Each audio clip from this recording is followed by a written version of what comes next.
your host, Mass Double, and I got my co-host with me, Luz Cruz. Yo, Luz Cruz. Rainy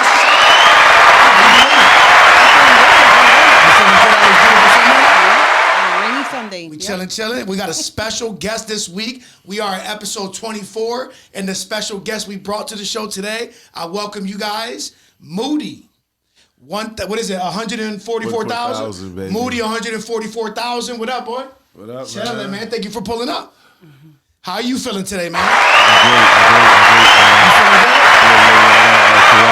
You know, that's Grammy nominated. Moody 144. Yo, hold up. Grammy nominated. Yeah, Moody 144. Damn, that is big, man. Thank you for correcting me on that one. He started off with a bang.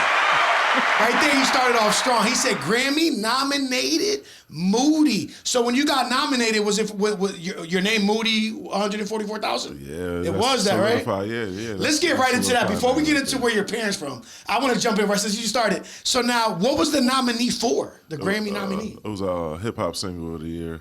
It was? Yeah. Produced by who? Who was on the record? It was produced by Blacksmith of Philadelphia. Shout out to Blacksmith. It went through Who Meg Distribution. Okay. Miller Fire. Shout out Miller Fire. That's the label out there in Fire. Philly and Jersey and stuff like that. Okay. Yeah. That's fire. Now, we got to get, because I want to get back to the beginning, right? But he already jumped into the Grammy nominee. So now, what happened? Like, how did you know that you were going to, right, though? We're talking about a Grammy nominee. This is big. I mean, the 413 stuff, this is big. The label had let me know that I was being nominated before it even happened, so, you know. What label was that again? That was Miller Fire. Miller Fire, the label. So you were signed to this with a single deal? What was this? Well, nah, I'm pretty much a partner / artist. Fire. You know. That's big, bro. That's my management team as well, so, you know, they control a lot of everything that I do music-wise. Now, what year was this? That was 2024. 2024, a couple years ago. Yeah. Damn. So bring us along the process. Like, what, they called you? Like, how did they even tell? What happened? They got the confirmation and stuff like that. I ended up getting all the email information in my email later on. You know, the whole list of everybody that was on the actual bill for Who Meg that was being for that artist of the year thing. Whoever was the category. The category. I ended up getting that list and stuff like that, and then you end up getting another confirmation after you be the first one you get is what they call it not nominated. It's three steps. It's like I don't know. Oh, it's consideration. It's consideration. I never been nominated for no Grammys. So I don't know now. Well, the first one is consideration. Fire. Then you get nominated. And then either you win or you don't. Oh, you don't. That's fire. So you went through that whole process. Yeah, well, yeah. I didn't even know I was going through it. That's crazy. The label did it for me. Yeah, the label Yeah. did it for me. So at the end of the year, they were like, yeah, you're being nominated. I'm like, what? What are you talking about? Right? Ain't that like, so when you heard the news, you were like, what? Yeah, I'm like, what? And then I'm like, at that time, that was my very first single that I put out, period. To the world like that, you know, legitimately. For real? In the world, yeah. That was your first one and it did that? Yeah, and it did that. But you've been doing music for so long, though. Yeah, about 20, 25 years. So when you mean this was the first one, your first record, do you mean through a label, like a distribution company, or what do you mean? Yeah, basically through the distribution company. That was your first one? Because this is a continuation of my very first contract that I got for myself. Okay. Before I was with the group, I was with the crew. Everything was with the crew. Everything was for the crew. Fire. Sacrifice for the crew. Everything for the crew. Everybody eat, you know. Yep. So at this point, I say the last 7-8 years, I've been doing it all on my own. On your own. Yeah. But I still got, Yoda in the background. Of course. Tommy Pockets, he's still on my shoulders, making sure I make the right steps. But I'm able to make all the decisions by myself. Fire. And control everything that I got going on. I have my own music group and stuff like that. And then by you doing so, here you go. You said 7 years you've been on your own, basically. pretty much. And then 2 years ago, so within that 7 years, Yep. you accomplished a Grammy nominee. Yeah. So that says a lot. Doing it independent, going yourself, and then to get that. Yep, and we went on tour. We did Middle America. You went on tour with that single, or? Well, it was a whole bunch. I had almost like a half-hour set. Did you? A half-hour set, all them shows. Okay, so boom, he jumped into the nominee, to the Grammy stuff. So we have to talk about that. But let's rewind real quick back. Yeah. Boom, where's your parents from? Let's go there. We want to get the origin of where you from. Well, where are your parents from? My mom is from. Shout out to the parents. My mom is from Brooklyn, New York. Brooklyn, born in Brooklyn? Yeah, born in Brooklyn. Okay. But her nationality and heritage is Bayesian. So she was from, was that My Belize? grandmother, Barbados. Barbados. So Yeah. so your grandparents are from Barbados, Yeah. and then they migrated to Brooklyn. Yep. Okay, that's fine. And your father? My father's an Indian. He's a native. So you're Indian. What do you say? How do you say Barbados? What do you say? Bayesian. Bayesian. That's what they call it, Bayesian. See, I didn't know that either. That's fire. You know what I'm saying? And then, so your father's Indian. From where Indian? You know Indian like? Where? No, he's a American Native Indian. Native Indian. Native Indian. Fire. Shout out to Pops and Mom on that. That's dope. So where did they have you at? Were you born in Brooklyn? Or? No, I was born in Waterbury. That's where Connecticut. They met. Yeah, Waterbury, Connecticut. Okay. That's where they met. That's where they met, and then they had you there in Connecticut. So you were born. So you're from Connecticut. Yeah. And then, how long did you live in Connecticut? Was there like a long period? Yeah, I lived in Connecticut till I was like 9, 10. 10 years old. Yeah. Nice. And You went to schools out there and everything. And yeah, due to unfortunate circumstances, things happen. Life be lifing. Yeah. For everybody, life be lifing. Me and Mama had to get up out of there. Yeah. Yeah. Connecticut. Yep. It was wild out there. That part of Connecticut.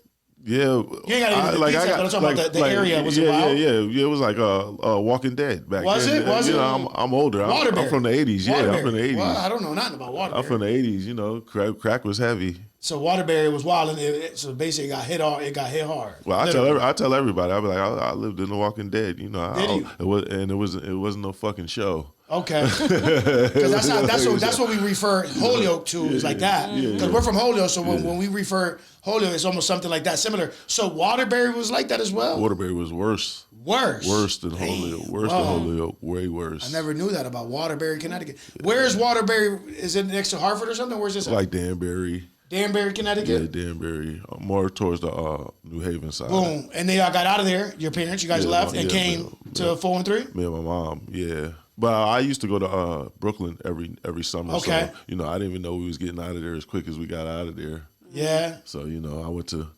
Brooklyn for the summer and then freaking thought we was going back to Waterbury and we ended up here. Because Brooklyn be live too. Oh, yeah, Brooklyn be lit. Shout out Zoo Bullies, You know what I'm saying? Shout out Buddha and shout out to the Zoo everybody.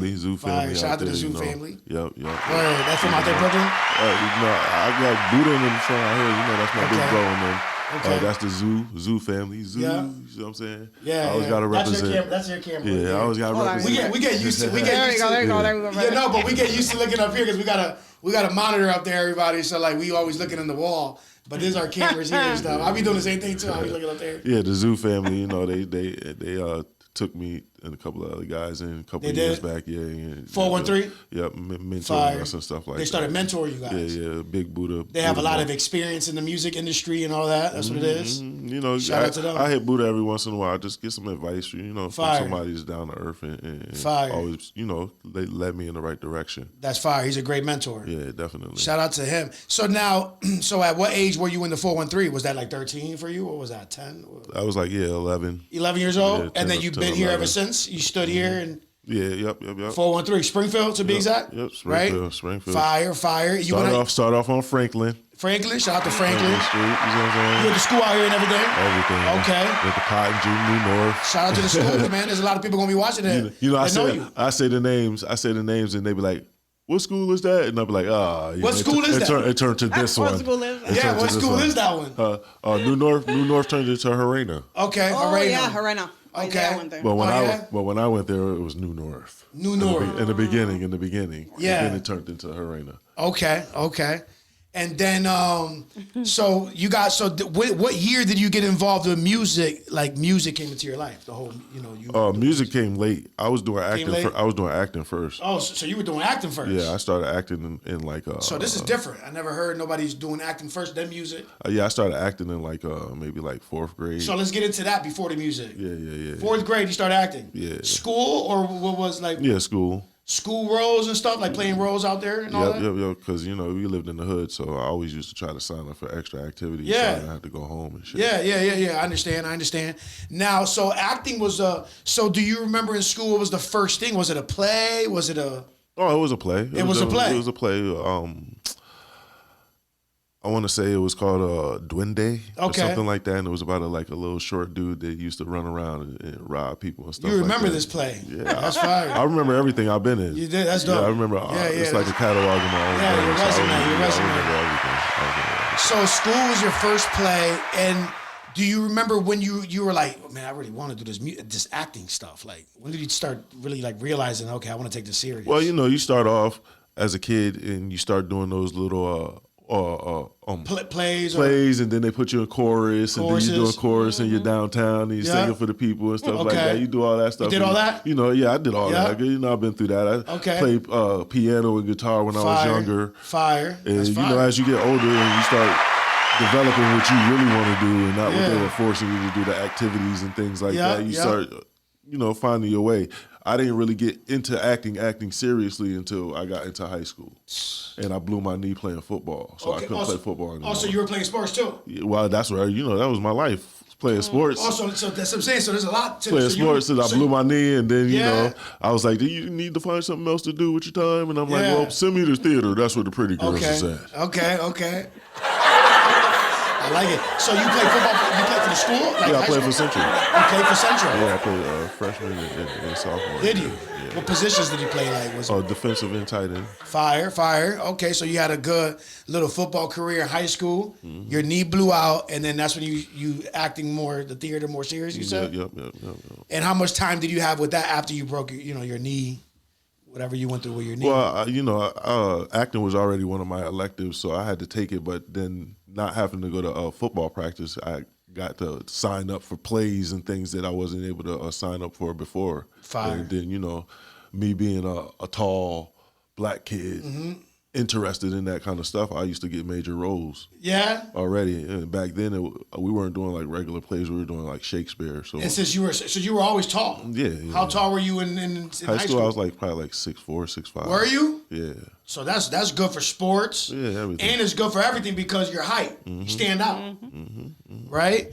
So now, boom, you're doing these roles. Yeah, ignore her. She's showing you love. Oreo's right here in the middle, showing Moody love. She's funny, yo. So now, if you got any questions, throw them in there, Luz, while we're going. I'm just going off the top with everything he's giving me. Well, I want to know what those numbers are at the end of your name. Okay, the name Moody. That's good. I got that from my big brother Judah Priest. He's a Wu-Tang affiliate. Okay. He's a Judah Priest. He also a bully. He was like, Moody.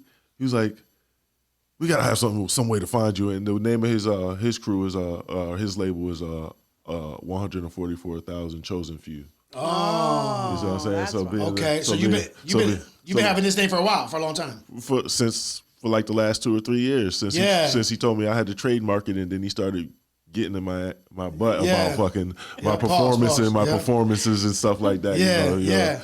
That's fire, man. Judah Priest. So that's where you got your name from. Yeah, the extra name. Before when we were coming up, I was Big Mooch. You were Big Mooch. Big Mooch. You're running around Big Mooch. Yeah, you were big. So everybody knew you for Big Mooch first. Big Mooch. And then you rebranded it. Mm-hmm. I had to rebrand myself. Yeah. So you always got to do that as an artist. Yeah. So I came back out. It's good to rebrand yourself every. Every definitely. So business moves on, and then you gotta. Grow with the business as well. So the 144,000 came from that Wu-Tang. Yeah, it came affiliate. from Judah. Came from Big Brother Judah. Yep. And, he told you. He said, "Yo, just add the 144,000 to it." Yeah. Because he started, like I said, him and Fire Nation and Blacksmith from out there in Philly and Jersey. Because I left the 413 for a period of time to go, like I said, pursue my career. I had been here so long, and like I said, I felt like I kept hitting the same brick wall that everybody was hitting. And a lot of people always say that in this entertainment world, yo, leave where you're from. You got to leave, and you blow up bigger. And that's true to a lot of cases. That's very true.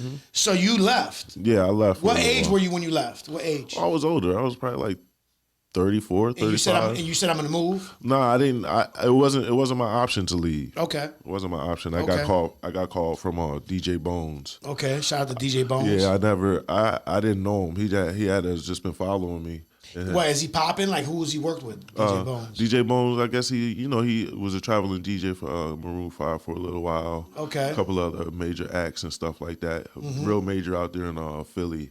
Fire. You know what I'm saying? DJ Bones. Shout out to DJ him. Bones, yeah. So he had given me a call one day and told me that he had been watching me for a while, and a couple of my friends had recommended that he pay attention to me. Yeah. So I guess he was starting up a management company. Yeah, out there in Philly. No, he was starting it from South Carolina. Okay. You know, a lot of people that I deal with, like, since then has been like international. Yeah, moving around. Yeah, relationship. everywhere, That's what you got to be like that. They're everywhere. So Got to be like that. So I ended up going down there. I met him and his wife, and hung out with them and read some contracts and was seeing what they can do for me, etc., to pursue my career because I was ready to quit. Yeah. I'm not even gonna lie. Yeah, I was ready to quit because I started getting into editing and directing movies and videos and stuff like that. So you were trying to put that to the side and just focus on these things? Yeah, because being in the crew, all my crew, they started finding their niches and stuff like that. So everybody was focusing on what they had to do, and I'm the only one sitting there like, oh, okay, what do I do? Yeah, what do I do? I got nothing to do. So I went and got some cameras. That's you know good. what I'm saying? And started learning how to shoot and do stuff like that on my own. And that's fire. Like I said, I started a YouTube channel, which is Darrell Harris. Okay. On YouTube, you can go there and see I started my first edit cuts and stuff like that. Darrell Harris, follow him on YouTube. Started my first edit cuts and stuff like that, yeah. And you can see the progression.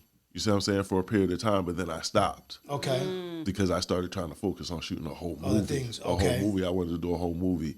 So that was your attempt. I want to shoot a whole movie. Yeah, so I wanted to shoot a whole movie. So I stepped away from the internet and stuff like that, and I guess Bones paid attention to that. So he FaceTimed me one day, and it was funny because the conversation that I had right before he called me was, forget music. I'm about to just focus on this right now because I'm vibing and I'm liking the way it's going. Blah blah blah. Then the phone rings and I look at it and it says DJ Bones. Now, mind you, I don't know this dude, but he FaceTimes me. Yeah. And then I get on the phone and he's like, "Oh, I've been watching you for a while. I don't know why you slowed down, but blah, blah, blah. Give me the whole conversation." And that pretty much just set off everything. Did it? Yeah. That one call right there. That one call right there brought me right back into the music world. Did he motivated you, man? Shout out to him for real. Stuff like that. We need more people like that in this world to boost you out. Like you might be going through a time of your life where you're like you don't think like you should keep going, and then you get these one individuals that's just a blessing from God. Definitely. That puts that battery in your back, basically, and that spark. And then he linked me with Fire Nation, which has been a major part of my career. Okay. You see what I'm saying? Moving forward. She's moving been like a real activist, Is she? Speak for me in the room. I don't have to worry about her, speaking for me. For real? In any She's situation. Shout out to her. She's out there too in Philly, or? Yeah. She's from 413 too. She is. But she lives out there in Jersey and That's Philly. fire. She's been out there for a long time. She's connected with Judah. So then now he had you move to Philly? Or you were going back and forth? Yeah, I was going back and forth. Mind you, traveling, with my condition and stuff like that. So, okay, let's get into your condition. What is it? What's your condition? What is it? Oh, narcolepsy. I got narcolepsy. Narcolepsy. We had a conversation about this about a couple weeks ago, and I told you I wanted you to talk about that to bring awareness to narcolepsy. Narcolepsy. It's not epilepsy. It's not sleep apnea. It's narcolepsy. Now, how do you deal with narcolepsy? What is it? First of all, what is it? What is it, and what are the things that people should look for? Great question. Well, a lot of people could have narcolepsy and they'll probably dish it off to sleep apnea. It's a lot like that. So, somebody, if you're having a conversation with them and then like 2 minutes go by, a minute go by, or you just stop the conversation and then you look over and they're slumped out. You see what I'm saying? Yeah. That a lot of that don't be sleep apnea, be narcolepsy. You see what I'm saying? Okay. And narcolepsy is pretty much a condition on staying awake. Oh, okay. So it's dangerous. Yeah, it's very dangerous. So basically, is it dangerous for you to even be driving or anything like that? So you need like somebody to be driving you around and stuff like that? I always have. It's weird because ever since I got diagnosed, which I got diagnosed later in life, like 35. Yeah, I got diagnosed and stuff like that. Ever since then, I've had the label made sure I had drivers. You know what I'm saying? It's important. Everybody always made sure I had drivers to go everywhere I needed to go. This is very important, yeah. But I also told them that I wasn't going to drive because, people's lives at risk. Yeah, this is serious. I'm good. Yeah, you can't drive and fall asleep. Boom. And do you get like signs before you even that happens? Nah. Or it just happens out of nowhere? It just happens out of the blue. That's why in the Jay-Z video, remember the one with all the I got girls. one that got the necklace. Yeah, he says she's at the table. She goes down. He pulls the string. And her head comes back up. I seen that one. Yeah. That's what she had. Yeah, it was just like that. Yep. Same exact thing. Yeah. Any more questions you have? Go ahead and freely start. I'm just over here crazy. thinking about. Yeah, this is so being an artist and an actor and having. And I know. having, right? And how does that interfere in your work performance? Like, how do you manage it? Well, my condition, my narcolepsy, I have like a rare condition, so my body feels like it's like 10:30 at night, 24 hours a day. Wow, right? Wow. Like my endorphins don't let me know in my body that the sun is up. You see what I'm saying? Yeah. So like I'll be tired, but the reason why my condition is rare is like it only happens during the daytime for me. Okay. At nighttime, that's why I only work at nighttime. Okay. That's what I was gonna ask. I said, okay, so that means that your routine is nighttime, you're working, and then daytime you're sleeping. Daytime I'm either sleeping, I'm relaxing. You know what I'm saying? Because it can happen. Handling business on the phone. I'm never really by myself during the daytime. Yeah, because it could happen. You know, that actually could happen in the midst of that. You know, so that's why he already knows his body at this age. He already knows his body. Yeah, I feel it. I feel the sugars. You know when the stuff. I know what's going on. When to shut down. Like, well, okay, let me relax. Yeah. So I built up pretty much a routine. When was your last episode? Anything recently? Episode that happened with? This morning. This morning you went to work. It can happen once a day. It can happen 15 It could happen right It now. can happen 15 times a day. So now it happened this morning to you? Yeah. What were you doing and like what happened? Boom. Well, first of all, I tell everybody, if you come around me, if I'm in your car, it's gonna happen. Okay. You know what I'm saying? Because it's like a baby syndrome. Yeah, You know like what I'm saying? moving. If I'm washing clothes. Yeah. You know what I'm saying? Yeah. The movement. comfortability of the washing machine. I'm down. You know what I'm saying? I'm down. Now prescribe any medical marijuana for this, or can marijuana help this, or do you have to take actual Well, it don't even pills? matter if it was some medical marijuana that could help me. I smoke so much marijuana. I've been smoking marijuana for everything. It don't even matter. It doesn't matter. It doesn't matter. So this narcolepsy is very strong. Like it's something that it's no uncontrollable. No medication could control it. They have medication, but the medications are more like a stimulant to try to like keep you awake and stuff like that. Yeah.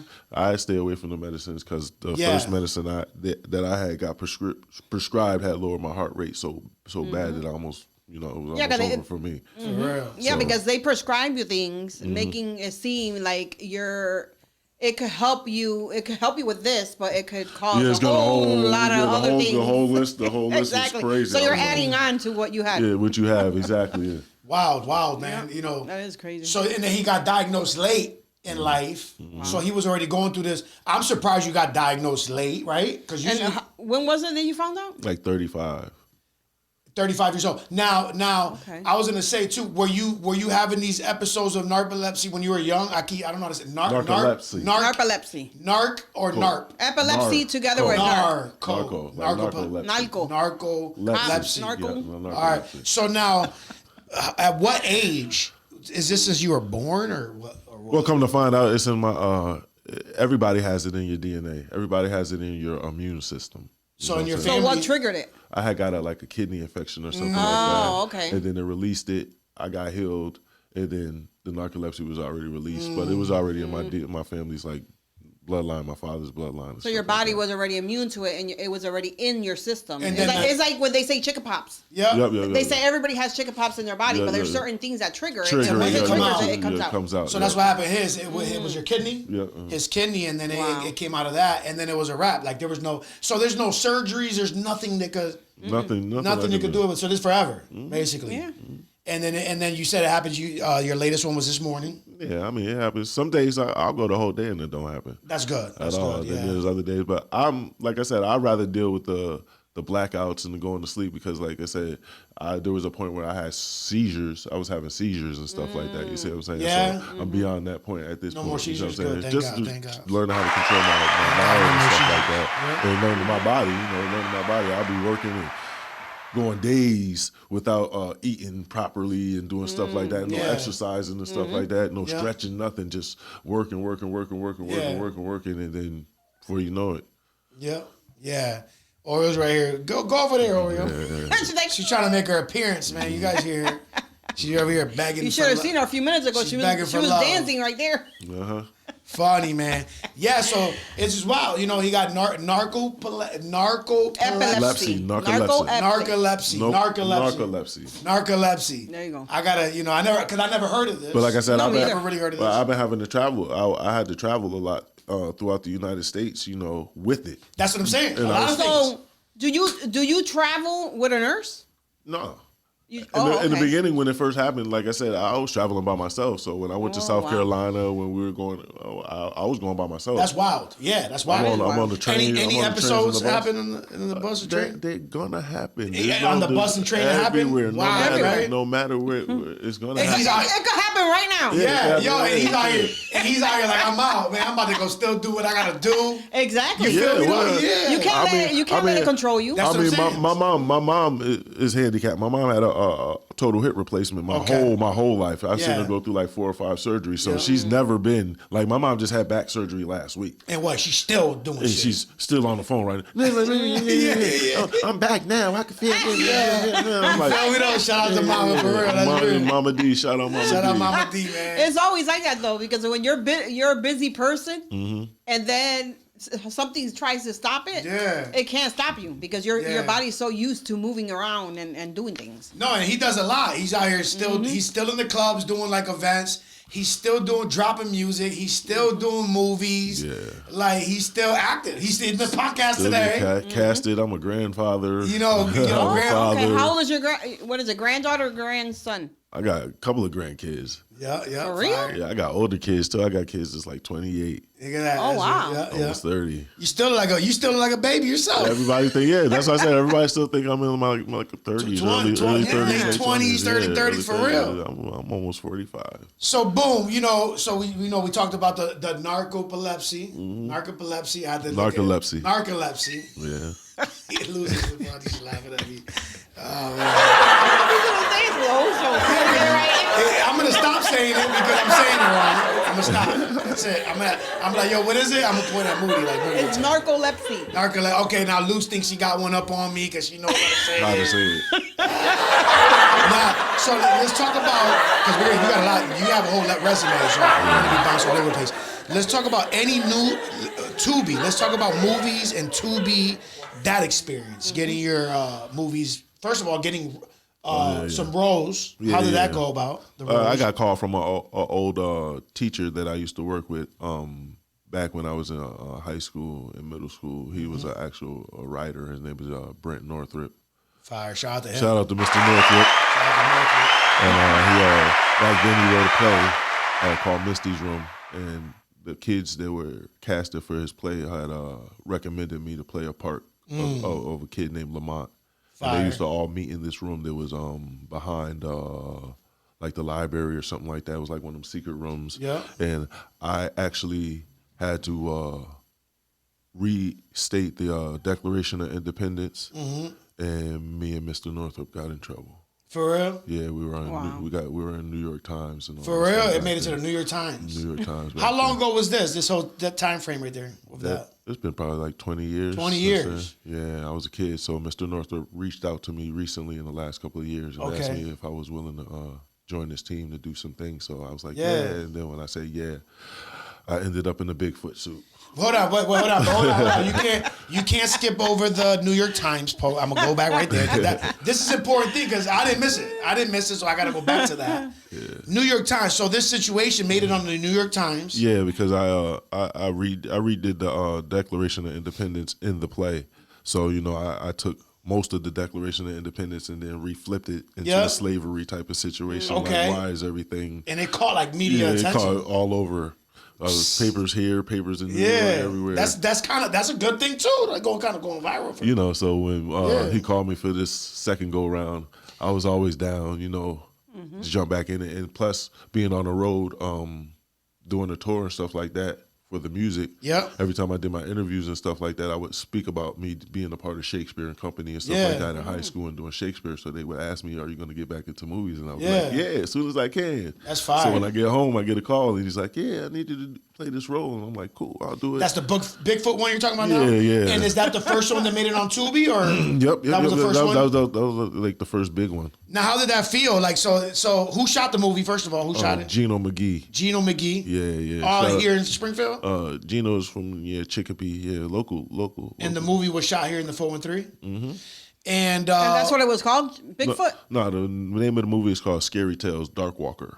On Tubi? Yep, On it's on Tubi. Tubi. Go check that out now, y'all. You know what I'm saying? So So was that your first movie ever on something on a platform like this as big, or? Yeah, on the platform. Yeah, Right, yeah. this big. You know, we always do the hood movies. Yeah, and hood stuff, movies, right? but this Try to do a little one. hood So movie. this one made it to Tubi. Yeah, made it to Tubi. Because this is like the next thing to Netflix. Tubi is like the hood version. Yeah, or yep. the, whatever you want to call it. Of It's like regular TV now. You can just go to Tubi because Yeah. TV is a little offset depending It on is. what kind of TV you got. You got to Yeah. have a smart TV and stuff like that. But Tubi, everybody goes to Tubi now.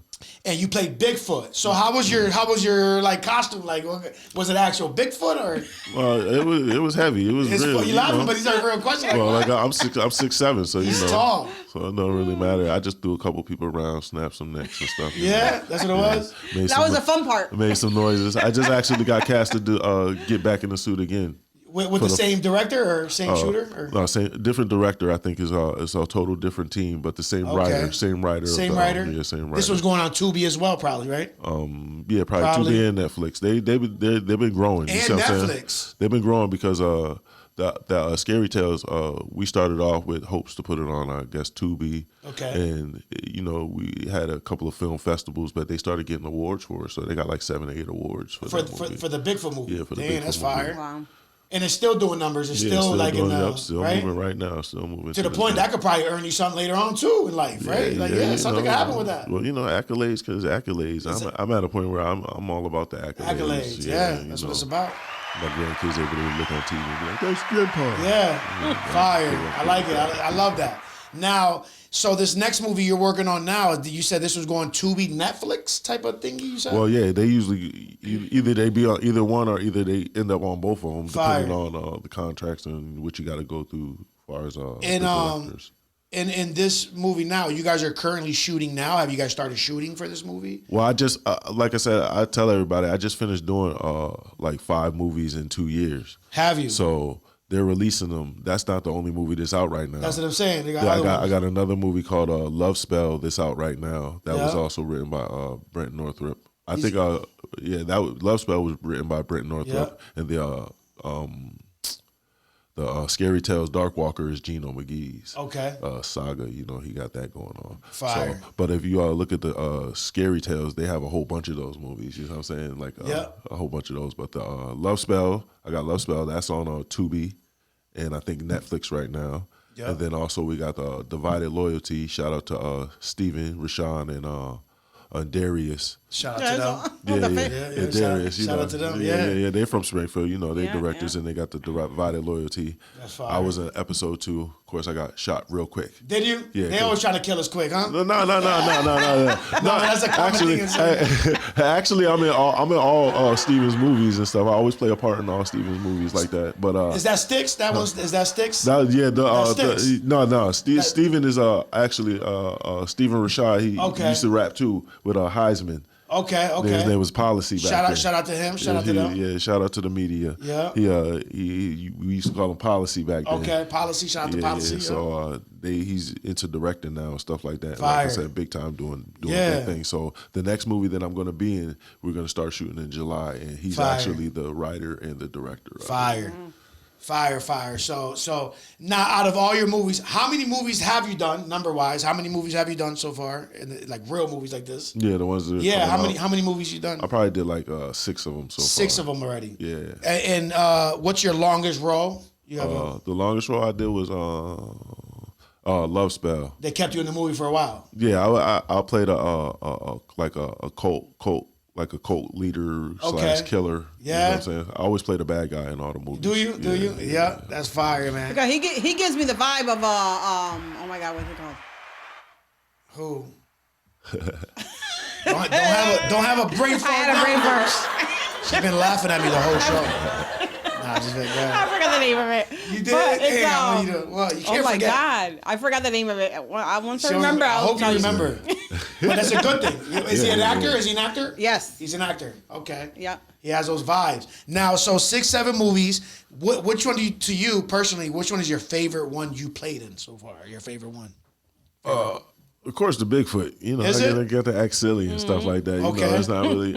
You want to do movies where people see your face and stuff like that. Yeah. But at this point in my career and everything, it's not really about the fame and stuff like that. It's more just about the experience and Yeah. being able to have fun and do the things that I like to do. And regardless, when it comes down to like publishing, you'll still get paid. Like in the future, you'll still get paid regardless. Oh yeah, publishing. Whether your like face that. is there or not, your name is there. My name is there. Your name is there. Yeah, my name is there. Like and that's important for the kids, like you said, to leave a legacy behind for your kids. You know, royalties and all that. Your kids. Also, you know, age is not a limitation at this period point in time. There isn't. Not with the internet. You see what I'm saying? With the internet, you could do anything. You could do anything for as long as you want. As long as you want. As long as you look good doing it. And there's even people out there getting, you know, famous and rich, not looking good doing it. Yeah. You know what I'm saying? So like you said, the internet. Yeah, there was people. There was people when I was in high school that was getting paid off of music that live here in Springfield. Wow, right? Yeah, and people didn't know that. They still don't get credibility to this day. They but don't, that's because you know you got to do your research on certain things. You do. Everything is not just what's on the surface. It's not. You do got to do your research. Like you said earlier, I'll be in a club. And I walk around and people won't know I'm Grammy nominated. You know what I'm saying? They'll just be looking at me. I got it. Candyman. Oh, she got it. See, I'm happy you got it though. So Candyman, yeah, he does. I got What's called. his name? What's his name? I got called Candyman when I was in middle school. Yo, what's his name? Yeah, that was my nickname. But the dude, the guy Yeah, in you the do. feature. I forgot his name. It was either Candyman or either Candyman and then Candyman or Robert Parrish from the Celtics back then. Oh, Robert Parrish too. Yeah. I get both of them. I used to get both of them. But the Candyman's a good one too. Yeah. Especially in his prime. Yeah, you know? yeah. And he was a good. He just recently passed away. I think. He did. I forgot his full name. He had a deep voice and everything. Yeah, and his last movie was I think it was Final Destination. Yep. He played a role there, the final role, and then he passed away from cancer. Rest in peace to him, and you know, condolences to the family. I forgot his name, but he was a very good actor. And you do just put out Candyman actor name, and then but you do, because you're tall, you know, but you got your voice, you know, all those things play a good role. But that's good. I'm happy that you're still getting roles and you're still working. And then, like you said, nobody will know. You know, they'll walk by you and they won't know. But that's the reason why we created this platform, is so we can have this conversation and with people. Yeah. So the people that don't know, now they know that you were a Grammy nominated. Yo, Tony Todd. Yep. Tony Todd? Yep. Rest in peace to Tony Todd. R.I.P. But, you know, my co-host, Luz Cruz, said that Moody looks like Tony Todd. You know, He does. I know. She's accurate. And that's wrong. Because he was a great actor, man. A very good actor. Candyman is legendary. You know what I'm saying? Everybody hood. Yeah, man. So that's fire, man. And musically, when did you start doing music too? Because I want to still talk about the acting stuff. Yeah, in high school, I started ghostwriting for a bilingual kid. He used to have the courage to rap at lunchtime, so he would rap at lunchtime, but he was messing up the words. Because he was only Spanish? No, he was learning English. He was learning English. And he would rap in English. Okay, but you know what I'm saying? Yeah. But he didn't know how to say certain sentences and certain things. Like that. But he had the courage to do it. He had So the courage. you know, He had the since we courage. were in the same study class, I would just correct it. I started correcting his page Fire. after a little while. So I got to ghostwrite pretty much. That's fire. After a couple of weeks, I started writing the rhymes for him and then giving them to him, and he would rap them at lunchtime. So I got a pretty much good idea if people was gonna like my style before I even put it out. Because he was doing it. Yeah, so once we graduated and stuff like that, I had nobody to write for. Yeah. So I ended up just start writing for myself. yourself. And then I bumped into Tony Beats, R.I.P. Tony Beats. R.I.P. Tony Beats. Yeah. He was from out here? Yeah, 413? yeah, he was from 413, and he had a studio in his crib and stuff like that. So I started recording with him first. Yeah. That was like my very first time like laying vocals down.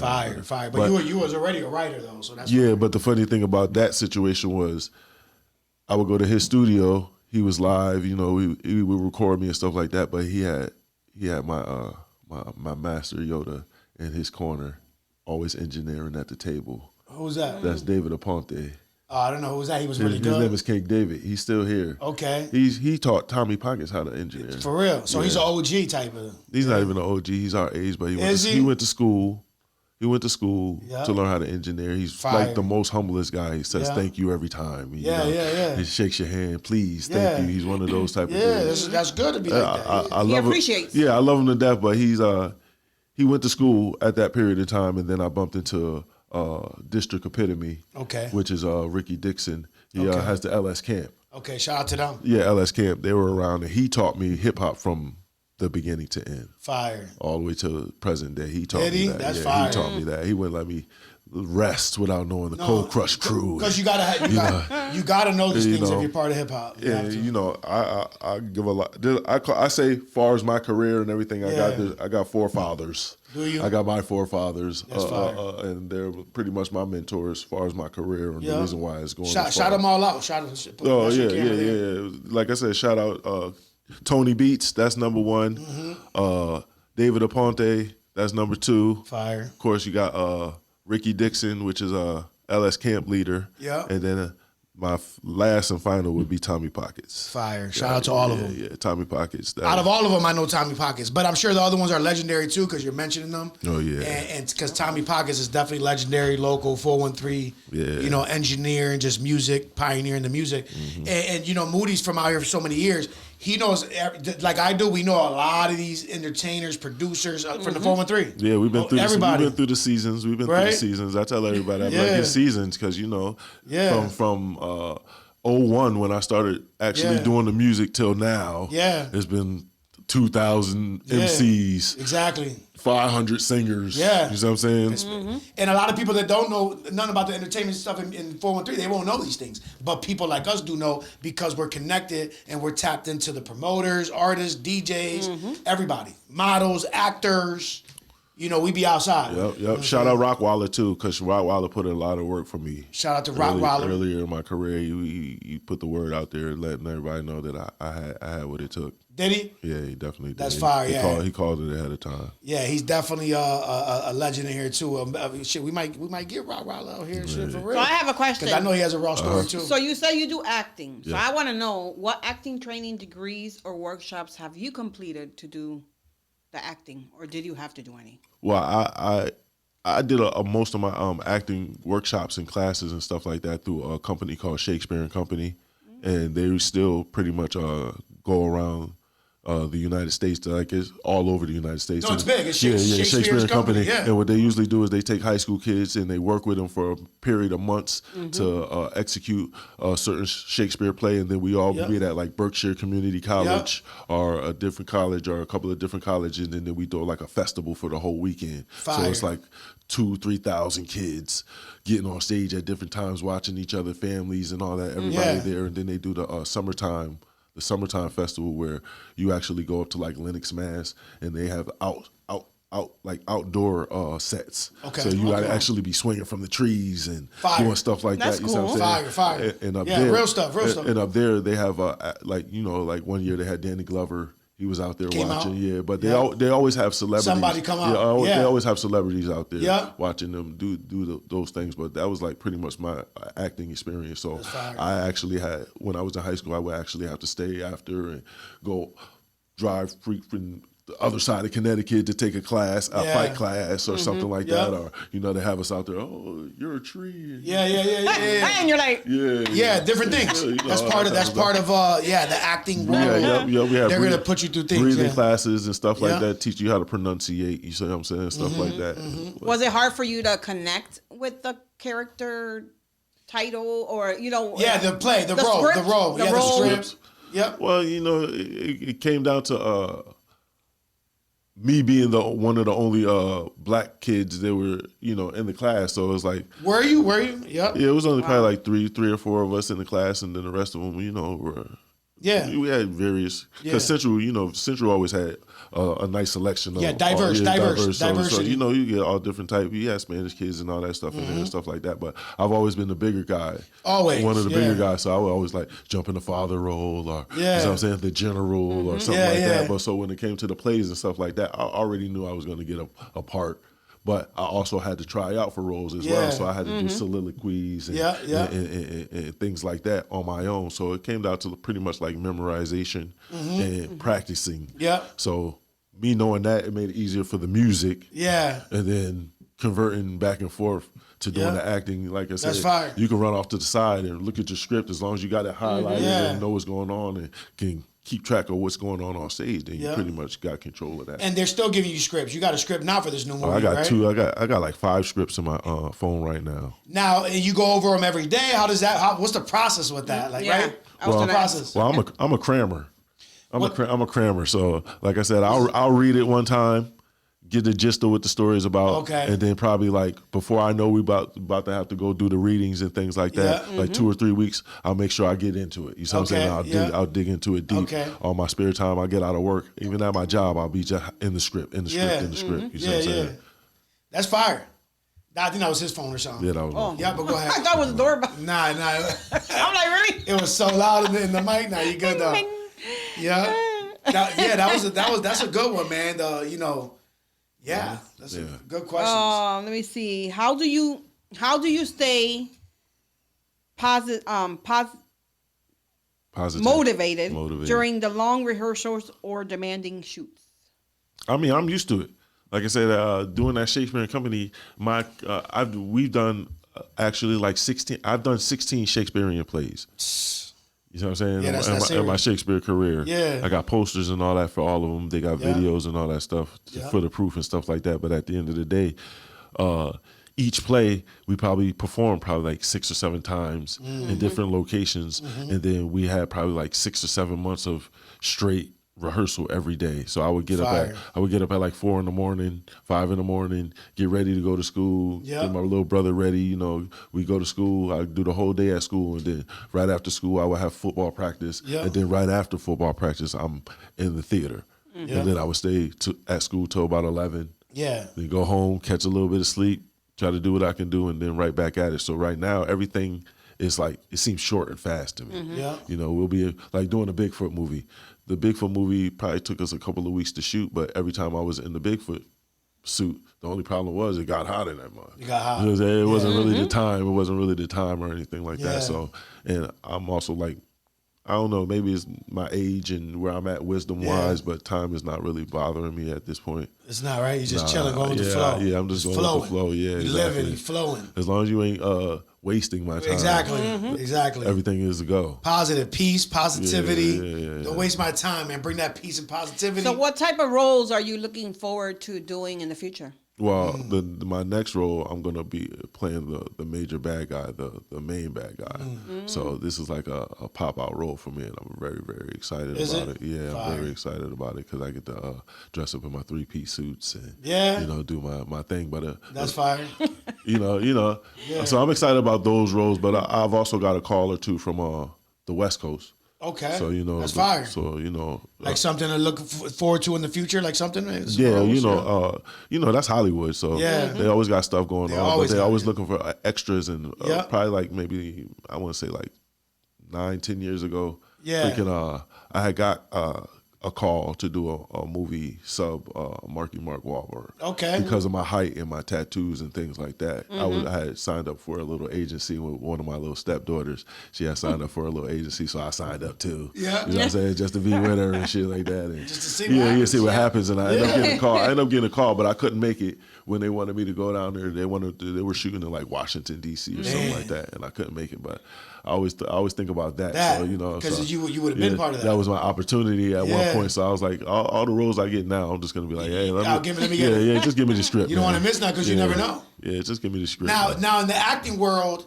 any celebrity actor that you look up to, like as far as like an influence, like a role model, somebody you like, yo. Like all my role models in the industry, they're gone. They're gone already? Like, everybody I wanted to meet. Like, I wanted to meet, like, James Earl Jones. Okay. You know what I'm saying? I wanted to meet Sidney Poitier. You know what I'm saying? Those Harrison Ford. Yeah. You know what I'm saying? Those type of actors. Fire.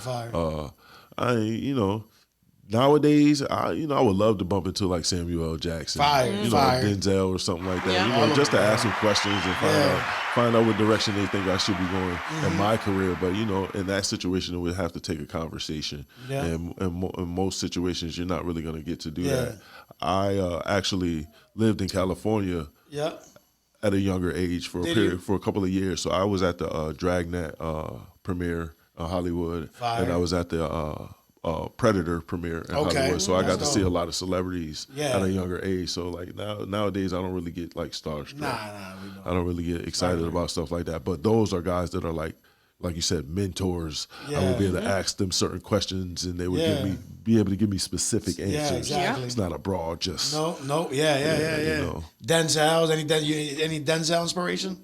Yeah. That was my favorite. Right? Yeah. Then of course, like I said, nowadays it would be like I said, Denzel, Samuel L. Samuel L. Jackson. Fire, You know, freaking who else is out there right now that I probably would want to talk to? Probably Tom Cruise. Yeah. You know, the guys that got long.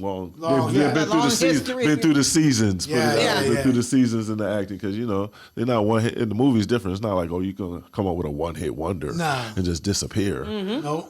But all the younger guys that are in the industry right now, I would want to work with them. Yeah. That's fire. So what's your preference? Do you prefer screen or theater acting? Which one? Me, I like screen because it's more edited and you get to have you get to be more loose with that. Yeah. On stage is stage that stage pressure is a total different pressure, it is. and it's to have to speak a language that you weren't raised on. Far as the Shakespearean language and stuff like that, that's just the most scariest part about that, being on stage like that. Now, if you're doing something like Lion King, and you're reading English, and that's a little bit more easier. But when you up there as a freaking 12-year-old kid, 13-year-old kid, and you're up there trying to learn a different language, it's difficult. It's, in front of people, it's a little bit pressure. It is. Then when you get in, then when you're at the festival, you're really in front of 3,000-4,000 people in a big ass stadium. A big ass theater, and you're performing on a big ass stage. So it's you get done with that, and depending on you're being judged. So depending on how good you do or how good your role is, when you're walking through that back room, the green room in the back, they're asking you for your autograph, or either they're just letting you walk right by. You see what I'm saying? So that lets you know if they was paying attention to you. And I was one of those kids that. Yeah, you stood all the way out. down. So I always felt like I was going to get into the acting and stuff like that. Into that world. Into that world eventually. But as you get older and life goes on and start having kids and doing the family stuff and stuff like that, you start to give up hope on certain dreams. But you're still going though. No, I can't stop. I can't stop. In the 413, because remember we still have our music, we still have our world over here. Yeah, that's this is like our New York, our LA, this is we have our own community, and you're still active. Well, yeah. Everybody knows that because you're still doing music. Yeah, even when I leave, I always come back here. I always come back here to record most of the time. I always come back here because it's congested with talent. Yeah. It's congested with talent. And I always say Springfield is missing a round table. Yeah. Yep. If we had a legit, talk about it. If we had a legit record label right downtown, where everybody had a chance to go and do what they got to do, then the city would be more in control. It will. Everybody spread out. Nobody has no control. So if you get the elites together at one round table and everybody's willing to invest in each other, because we are a community. It's not just one team. It's not one block. It's not one nothing now. It's not. You do a showcase. In the 80s and 90s, when we was coming out, you had blocks and all that other stuff. But the way it is today, you got to change that mindset. Yeah. And like you said, because it was like that back then. Now it's about community, and we got to be involved. Because at the same time, like I say, you could say you're going to do a showcase, and then you're getting calls from everywhere now. Everybody. It's not just a certain group of people. It's not just a certain. You get singers, you get poets, you get everybody just calling. So imagine if you had one circuit of people that were able to push you to the next level. Instead of everybody trying to scatter and do it themselves and try to get to one point. And it really never works like that. And then another thing is I noticed too, the difference between when we were rapping and now, these kids ain't worried about being the first. No. They're not worried about being number one. Nope. They're just worried about getting them streams. You see what I'm saying? Stuff like that. When we were coming up, my crew's the best crew. Your crew's the best crew. We sound better. We spit the best bars. We got the best equipment. We got this, and it's not like that these days. Because and it shouldn't be like that these days. It shouldn't have been like that in the first place. It shouldn't, because that's what messed up. It should have been like that in the first place. But the competitiveness, and that's what I love about Springfield. It's mad competitive, but you can be in competition with somebody for 10 minutes, your whole set. You going hard, but then right after you get off stage, it's like, let's go get a drink. Yeah, exactly. Yeah, that's what I'm saying. What we need to bring back is dancing with the girls. Okay. You see? Dancing with the girls. Go to his camera over there, too. Dancing with the girls. I'm going to bring that back. Dancing with the girls. I never heard of it. I want you to enlighten me on this. And you heard of it. You heard of basement parties. You heard of grinding, bumping and grinding and all that stuff. That's what we need to get back to, the love. Dancing That's why we hate girls. each other. You know what I'm saying? Ain't nobody grinding on nobody. We go to the club and we stand with our homies. That shit is whack, Everything's bro. through computer now. Yeah, that shit is whack, bro. Talk to him, Moody. Talk to him. I'll tell you, if I wasn't such a grandpa, man, I would have been out here grinding on everything. You know what I'm saying? It ain't nothing but dancing. Yeah. It ain't nothing but dancing. Ask a girl. Yeah. You want to dance? It's that simple. It's that simple. It's that easy. It's that easy. You ain't even got to like the girl, but have some fun. Yeah. I mean, come on. She ain't even got to like you. Stop being so stuck up, females. And you fellas stop being so emotional. Yeah. You know what I'm saying? They don't want to be rejected. That's why they don't want to ask. Yeah. Well, it's true. You're going to get rejected in life regardless. We are minorities, and we live in the United States. You're going to be rejected at some point. So take your risk. Have fun. You know what I'm saying? Protect yourself. And get back to dancing, goddammit. Dancing. Yeah, man. That, and just like you said, bringing the people together. That's how you're gonna move up. You know what I'm saying? That's why I love Yola. Yola and the whole Belly Gang situation. He brings the people together. Because he'll be out there, y'all ain't dance with the girls? Yeah. Yeah, he be bringing he snap his finger and the Belly honest come over and they start talking. He be like, I'll show you how to do it.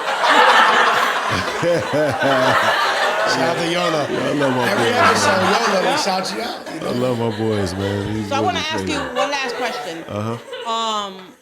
Is any of your siblings or your children interested in doing acting or following your footsteps? That's a great question.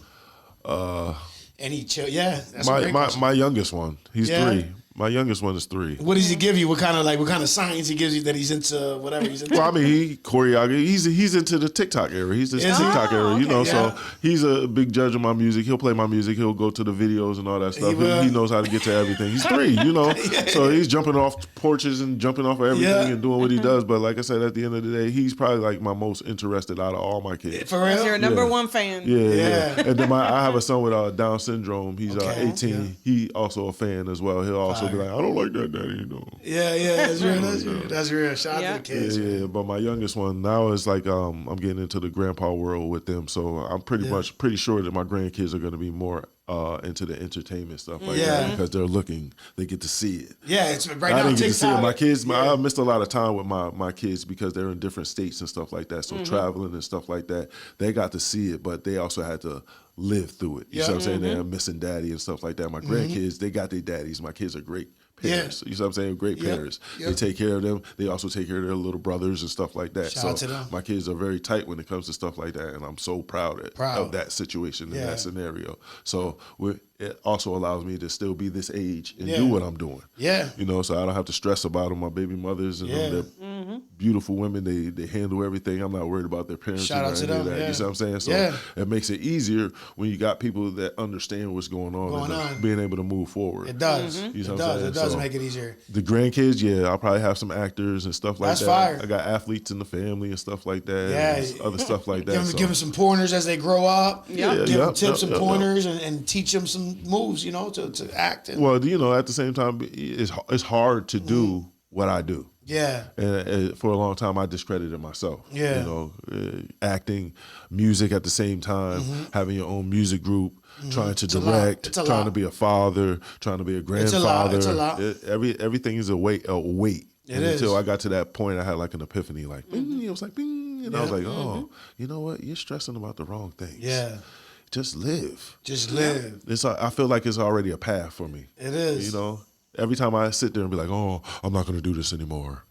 A door opens. Something happens. A door opens, and I have no choice but to go through it. You know what I'm saying? Yeah. And I've always been a door opener. I don't believe in gatekeeping and charging people, because when we was coming up, they was charging us. That's what they do. You know what I'm saying? They was charging us for the information that was free, and we just didn't know where to go look it up at. And I thank God that I'm in the podcast world now, that now we could do this and sit here. Yeah. And this ain't gatekeeping. This is putting let's open the floodgates. Yep, and interview everybody, bring everybody out here. Please. You know what I'm saying? I'm saying to the community right now, while I have the platform, please get into this financial literacy. Teach these kids, man. Teach your kids financial literacy. Please. That's like one of the number one things that is missing in this society right now. We got black people that are rich. We got white people that are rich. We got Spanish people that are rich. But it's not going to matter if you're kids and your grandkids don't know about credit. They don't know about all that other stuff. So get into that financial literacy. Thank you for sharing those words, man. That's true.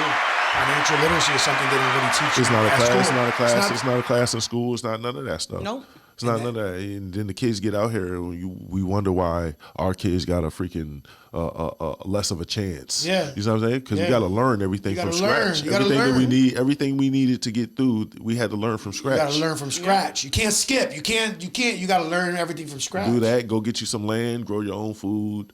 Yeah. Have some control. Have some control over your life. Don't He's just be a dropping zombie. gems, Don't just be a massive zombie out here for real. Yeah. Start businesses, start LLCs. Yeah. Learn what you can do. Learn how you can get the grants and learn how you can get the loans and stuff like that. It's very important. You don't want to be. We can't be broke your whole life. Your whole life. Especially with kids. Teaching them how to be broke. You know what I'm saying? So we got to change that narrative of Definitely, that. And that's definitely. that's really what's happened. It's been happening to us for so many decades, but now we're living in 2026. Well, that happened to us when we were It growing happens up. to You know what I'm saying? We didn't know about. We didn't know about computers. Nothing. We didn't know about saving money. Nothing. Talk we to didn't them, know Luce. about nothing. Talk to they them, were very Luce. private back then. So basically, what these kids are lacking right now, like conversations on getting Financial, pregnant everything. and financial and everything. On life, on reality. Exactly. On reality. Yeah. Back then, there was none of that talk. None of that We talk. had to learn the hard way. And then the communities aren't the same. You used to go next door and get sugar, Yep. go next door and get all that stuff. Now everybody don't want to be bothered with who live next door. Yeah. No. You sometimes in a lot of situations you don't even know who live next door. Yeah. I see them every Wednesday when they go to work.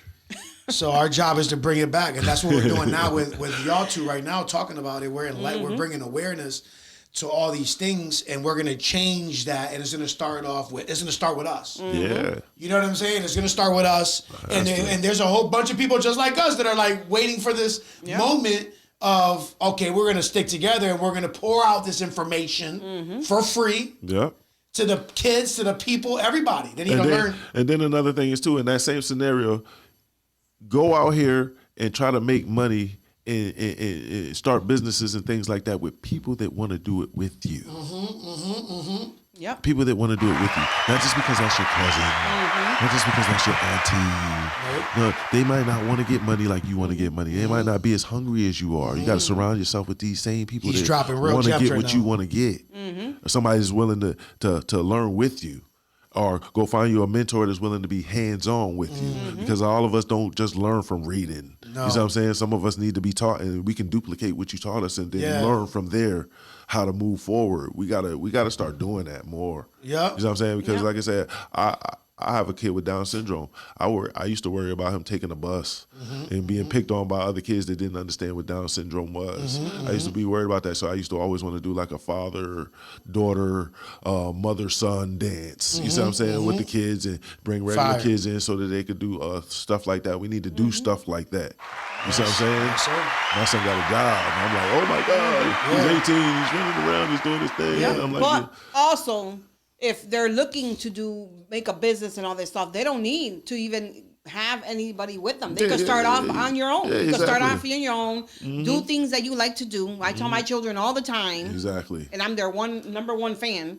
Yeah. And their sponsors. Exactly right. To start them off. Now, if you mess up. Mom always But- number one sponsor. Exactly. But you always tell them, pick things that you like to do because we never know what could happen. They could shut down. They could do this. They could do that. And at least you have your own business in your own home doing what you like to do. Yeah. And then another thing, family legacy meetings. You get your aunties, you get all your family members together, and you find out what each one of their credit score is. Yep. You help the ones that need help. You help the kids. You put your money together to help get these kids through school and get these kids to be where they need to be. Because if y'all not working together, it's gonna be way longer and way harder Yep. trying to do everything by yourself. Come on. Talk to him, So Moody. family legacy meetings is very important. Don't get Yep. together with your family and you want to talk about Gossip. who can do this and who can Gossip do that and who can't do this and who can't do that. I've been telling people for years. If you see me talking on my phone, if I ain't talking about some 911 family stuff, we better be talking about something. Because I ain't got time to be just sitting on the phone or sitting there texting you about nothing. About nothing. You know what I'm saying? So I got a partner right now. I'm not even gonna mention his name, but You don't we have got to. like 4 or 5 different businesses lined up, getting set up to go. You feel me though? Off rip. Yeah. And us, our uncles and them didn't get their stuff together till they was in their 40s Yeah. and 50s. Before That's that, true. everything was jail Yeah. and, Yep. and You're right. selling drugs and all You're that other right. stuff. So there ain't no time limit on getting your stuff together. No. No time limit. No, And not if at you- all. And the earlier you learn, we'll put it this way: the earlier you're able to listen. To listen. Yep. The earlier you're able to Listen. listen. Porque no le then- gustan coger consejo. Yeah. The earlier you're able to listen Yeah. and follow instructions, Exactly. you'll be able to trust in the process and get to where you need to be at. Yeah. You're getting advice from people that are very knowledgeable. You heard? We're And I love it. older. We're older people. You know what I'm saying? So we already been through it. Yeah. So we're just letting you know, A lot so of you stuff. won't go through the same a lot of things we stuff, went through. A lot of stuff 2 and 3 times over. Exactly. You heard? So that's why I'm happy that I brought Moody up here to drop those gems because that's what we want to do. We want to give this information to the people that need it. You know? Definitely. And our community needs it. Our community and any hood that you're in that has a community, right? Impoverished community. Yeah. We need this information that he's talking about: financial literacy, people sticking together, legacy meetings, legacy family with meetings. family legacy meetings. These are important things that need to be happening now in your home, your home. I'm looking at the camera. Your home, everybody's home. Definitely. We need this to do better, so we could raise our children better, so you could raise your children better, and so your children could raise their children better. You gotta break these curses, these generational Yeah, curses, That's man. exactly what it's called. I had told my mom a couple of weeks ago. I said, "Mom, you did a good job, but you was just surviving. Yep. You was just surviving. That's it. I'm trying to live. We're trying to live. I'm trying to live. Yeah. You know what I'm saying? And then living got nothing to do with no money neither. When I say I'm trying to live, like I said, I'm trying to live. I'm trying to watch my grandkids. I want to see my grandkids have some kids if I'm able. Yeah. You know what I'm saying? At the end of the day, other than that, I'm not about to be out here fighting over no land or none of that other crap. Yeah, Fighting exactly. these wars and all that other crap for what? We can't even go outside and pick an apple off the tree. You know what I'm saying? Yeah. How vital is our land? Yeah. That's why we got all these young people going to Thailand and going all these other places, because at least you can go get a banana for free off the tree. Yeah. You know what I'm saying? Yeah. The economy's way cheaper out there. I don't need no money if I can eat a banana And off I don't the tree. think people Feel are. me though? And with that being said, in Thailand, with you being able to grab that, I don't think anybody's starving over there. Oh, nobody. Nah. Like nobody's over here, starving. Nobody's there's so many starving. people starving. Starving. There's no trees here. You go to Europe. You go to places like Europe and Canada and stuff. They got free health Exactly. care. They Yep. do. That's Free crazy. healthcare. We need that, man. Yeah.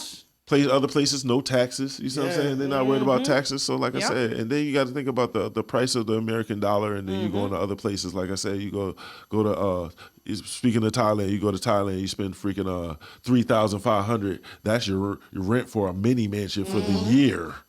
Yeah. For the It's cheap. year. It's cheap. It's cheap Yep. out there. You paying that in 1 month. The cost over here. The cost of living is Yep. very cheap over there. America's been, getting at us for so many years. We said that's bot over there. And it's getting worse. It's getting bot. worse. The prices are rising. And there's a lot of us in America, they can't survive off of that. Yeah. You know what I'm saying? Yeah. And so, the government has to do better with helping those that need the proper help. You know what I'm saying? So we won't have homelessness. That's just a part of the division. They breaking everything down. They break everything down. Yeah. Back in the 80s and the 90s, one parent working was able to feed the family. Yeah. Now one parent working ain't even enough to pay the bills. You know what I'm saying? So now you got to worry about the roof and feeding the family. So cluster up. Yeah. Please get together with the family members that you can get along with. You know what I'm saying? Ain't no cops being called every week.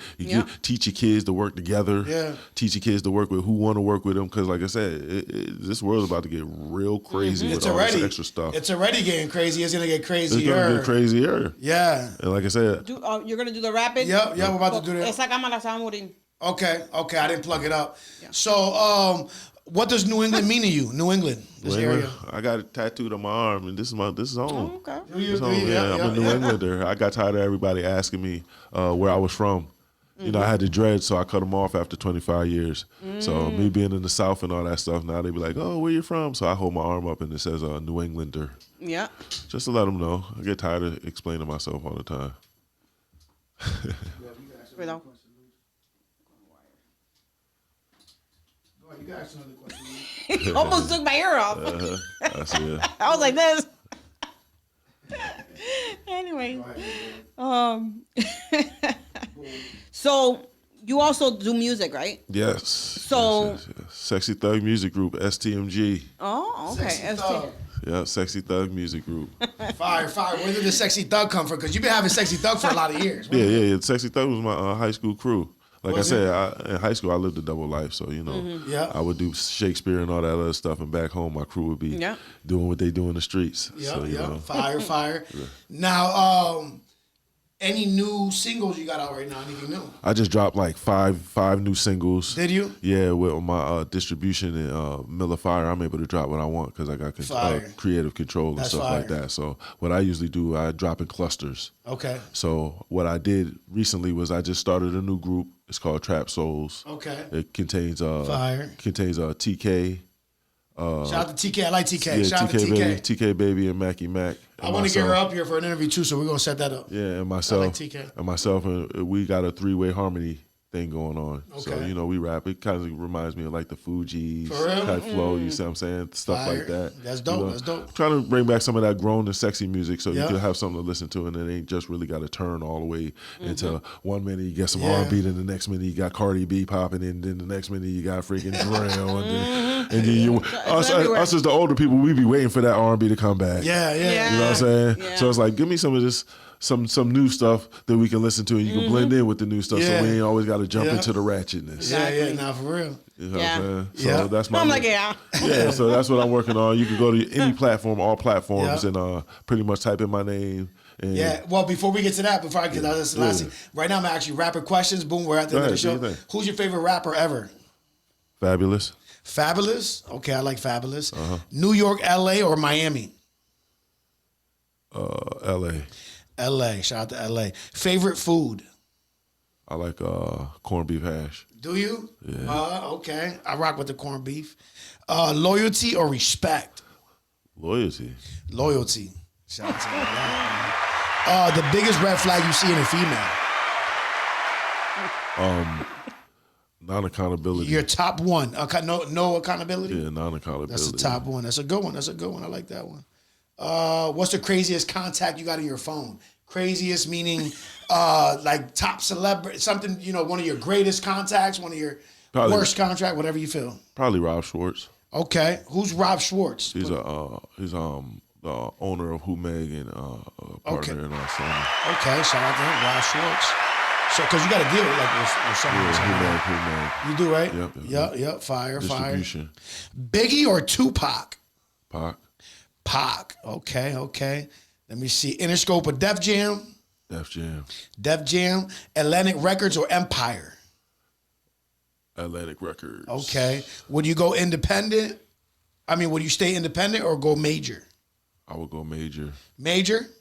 Yeah. You want to elaborate real quick on why? Because with the major, even if I sell my soul, I would be able to come home and help more people. Okay. Shout out to that. That's a good one. That's a good personal, that's a good answer.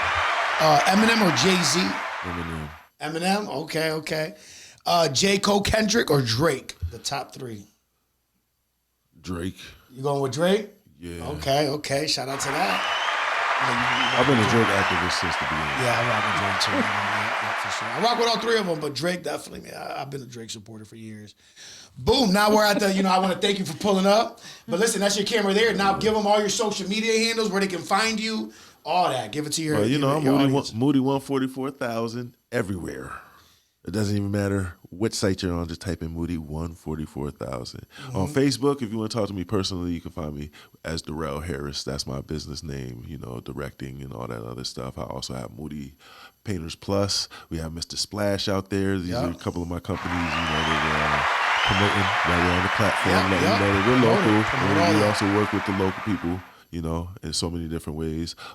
Look out for the Trap Souls project coming out soon. Check out TK Baby. We also got the rest of the STMG crew with so many of them. Shout out Merk Amal.